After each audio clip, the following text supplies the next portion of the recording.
Hello everyone and welcome to WAN Tech Corner. In today's tutorial, we are going to configure the site-to-site VPN connection using Wireguard.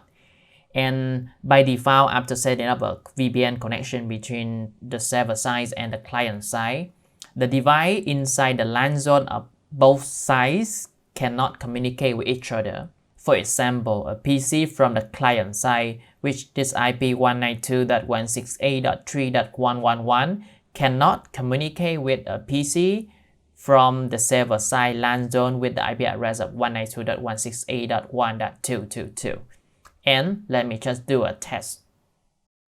And at this video, we already have a working VPN connection between the server side and the client side. And if you are looking for the detailed installation guide and how to configure that, you can check out the video in the top right corner of the notification, or you can check out the video. I will put it in the video description. And actually the step is very easy. You just need to follow the instruction guide from OpenWRT.org to install the Wireguard package on both of the routers and set up your key management, your PKI file, and configuring the firewall and the network interfaces. And I have a very detailed tutorials on that, so you may check it out. And now we already have a working connection, right? So let's go and check it. This is inside Lucy. This is in the WRT router in the client zone. And let's go to network and interfaces. You will have a tuner here. This is the one of the Wireguard interface, and the status is connected. All right. So the client side having an IP address of 192.168.3.1 and the server side have the IP address of 192.168.1.1. And let me just do a ping. All right. So this is in the client side. Okay, so IP config. You can see this PC have the IP address of 192.168.3.111. And let me try to ping the router from the server side.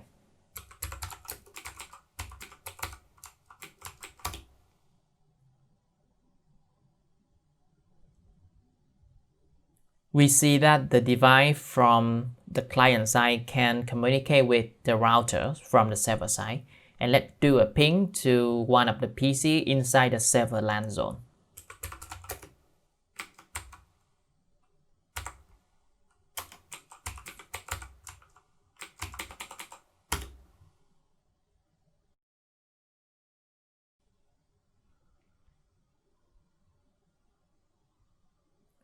And as expected, the ping failed. And let's give a try with another PC. Alright, so it's a destination port unreachable. And that's why, because we haven't configured the site-to-site routing. So let's go ahead and navigate to this documentation from OpenWRT.org. So here we have the Wireguard address. And if you scroll down to here, we have the site-to-site configuration. So 192.168.1.1 is the server side LAN, and 192.168.2.0 is the client side LAN. And in my case, it is 192.168.3.1, right? First of all, we are going to run these commands on the OpenWRT Wireguard server side. And let's just copy the command line one by one. All right, so just paste in, press enter. And this IP, we are going to enable the allowed IPs. And by running this command, we are going to add the IP range of the client side LAN zone to the allowed IP list. In this case, we have to change 192.168.2.0 into 192.168.3.0 because this is our client IP. And let me just show you. Right, so this is 192.168.3.1. So just copy it. Right, just paste here and change it to 3, and then just paste it to the command line. Right. All right, and then UCI commit network. So this will make the change to the network configurations. And after that, we are going to restart the network service.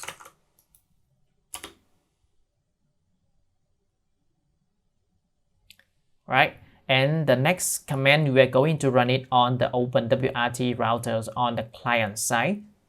So just copy it. This is the client side, as you can see.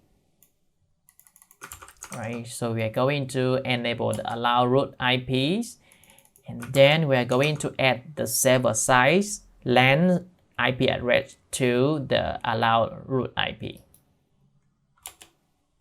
To that, commit the network change, and after that, we are going to restart the network service.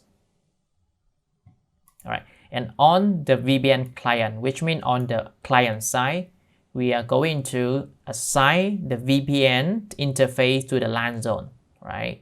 So by default, it is on the WAN zone. So let me just show you here. If you go to network interfaces, this is on the client side. You see that the Wireguard interface is on the WAN zone, right? And we are going to change it into the LAN zone so that both sides can communicate with each other.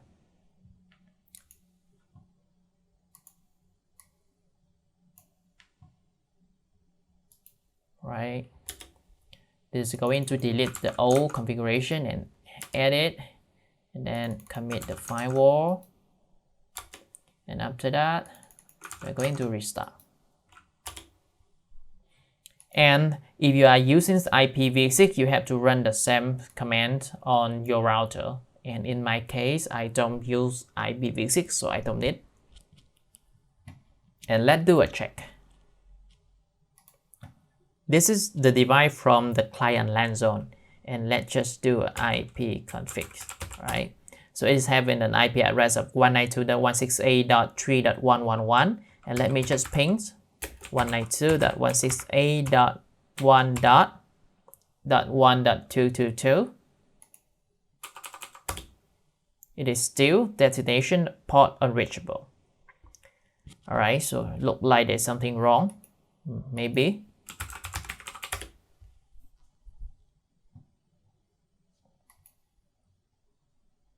All right, we see that on the client side, the devices are in the LAN zone. How about the server side? Just log it out, log in. All right.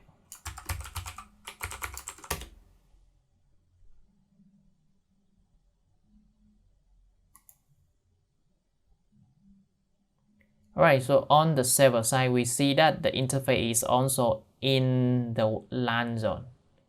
Let me just click edit here and then assign the LAN zone. I'm sorry, let me just assign the LAN interface to the LAN zone as well. And then save and apply. So this is why we are unable to ping from the client side to the server side, because the LAN interface is not in this LAN Firewall Zone. Right, so please do not mess up, because we have two different terms here. One is the interface and one is the firewall zone. And the red and the green color you are seeing is the firewall zone. Right, so after that, let's give a try.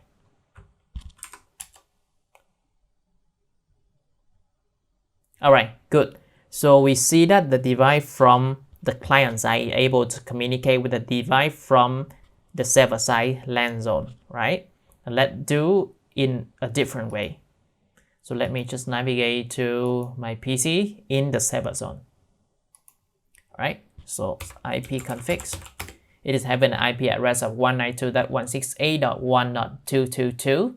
So let's just ping the client side device. .3.111. Perfect. We see that the device from both sides are able to communicate with each other, and we have successfully set up a site-to-site VPN connection using Wireguard. And if you have any idea or any question, feel free to leave it in the comment sections. I will try my best to assist you with that. And as always, if you see the video is helpful, please like, share, and subscribe to support the channel. And one more thing before we end the video. In some of the case, due to the firewall of Windows or Ubuntu or CentOS, the device from both sides are unable to communicate with each other after we set up the site-to-site routing. So make sure you turn off the firewall or you do some of the rule configuration for your firewall. For example, firewall, let me just open firewall. All right.